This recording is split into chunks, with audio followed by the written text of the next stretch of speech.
दोस्तों, मैं मोहम्मद नईम शेख तुम्हें बताना चाहता हूं कि संडे टाइम्स ऑफ इंडिया का एक आर्टिकल बहुत ही बड़ा मेरे हाथों में है, जो पेज नंबर 4 पे था।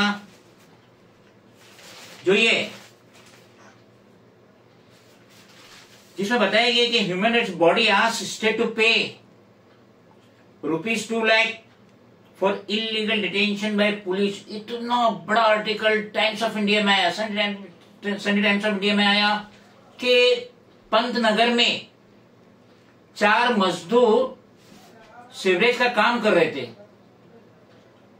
और पंतनगर पुलिस आके उन्हें डिटेन करती है, फिर उनके कॉन्ट्रैक्टर को बुलाती है पुलिस स्टेशन में, उससे उसका मोबाइल ले लेती है, उससे लॉकअप में डाल देती है। तो जब कोई कंप्लेंट ही नहीं है, उसके बावजूद इतना बड़ा हैरेसमेंट होता है। और ये जो कॉन्ट्रैक्टर है, ये वही पुलिस स्टेशन पंतनगर में जाके अपनी कंप्लेंट देता है, और वहां का जो ऑफिसर है जिसको इन्वेस्टिगेशन की जिम्मेदारी दी गई थी, तो वो इस कॉन्ट्रैक्टर की विफलता सुनने की जगह जो गिल्टी 3 ऑफिसर्स थे वो उनका सपोर्ट करता है। बिलाखिर ये contractor state human rights commission में चले जाता है और अपनी विफलता रखता है, और वहां के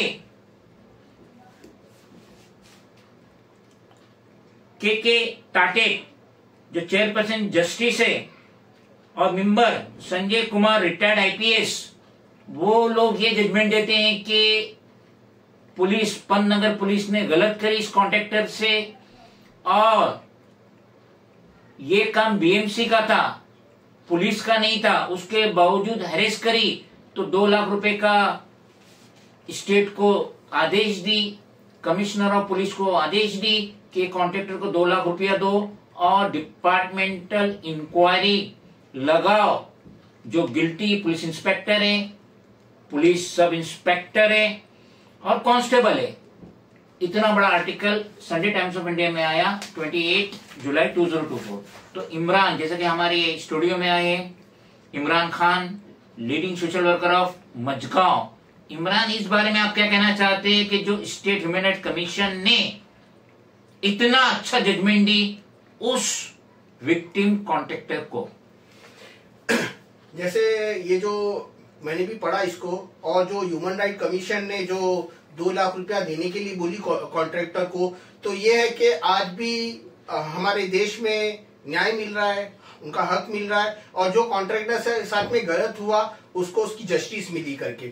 आज मैं अक्सर सिटीजन्स के अंदर देखता हूं ना कि 10 सिटीजन में से कोई एक सिटीजन रहता है जो कलम की ताकत से लड़ता है, अपनी हिम्मत से, अपनी जिद से, और उसको इंसाफ मिलता है। और बाकी 9 लोगों को ऐसा है कि वो एक डर है, हिम्मत ही नहीं करते कि भाई हमको पुलिस स्टेशन में कंप्लेंट डालना है, हमें आरटीआई डालना है। अगर हमारी ड्यूटी ऑफिसर अगर मेरी कंप्लेंट नहीं सुनता है तो मुझे सीनियर के पास जाना है, एसीपी के पास जाना है, डीसीपी के पास जाना है, जॉइंट कमिश्नर के पास जाना है, कमिश्नर के पास जाना है, मिनिस्टर्स के पास जाना है। जस्टिस मिलेगी।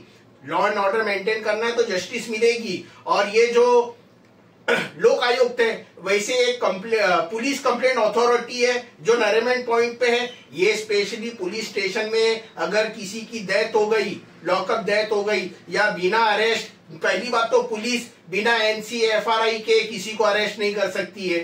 अब उसके बाद में ऐसा होता है, अगर लॉकअप में मार रहे तो आप वहां पर कंप्लेंट डाल सकते हैं, आरटीआई डाल सकते हैं ऑफिसर के रिगार्डिंग, और जस्टिस आपको जरूर मिलती है। बहुत सही फरमाया इमरान खान ने। और ये जो कॉन्ट्रैक्टर था उसके खिलाफ ना कोई एनसी ना एफआईआर था, उसके बावजूद पंतनगर के पुलिसमैन ने इसको हैरेस किए। तो यहाँ एक मैं बहुत ही काम की बात बताना चाहता हूँ कि अगर आप कोई सिविल रिपेयरिंग काम कर रहे हैं आपके घर में, तो ये समझ लीजिए ये रिलेटेड है आपके जो जुडिक्शन में बीएमसी का वार्ड ऑफिस है उससे रिलेटेड है।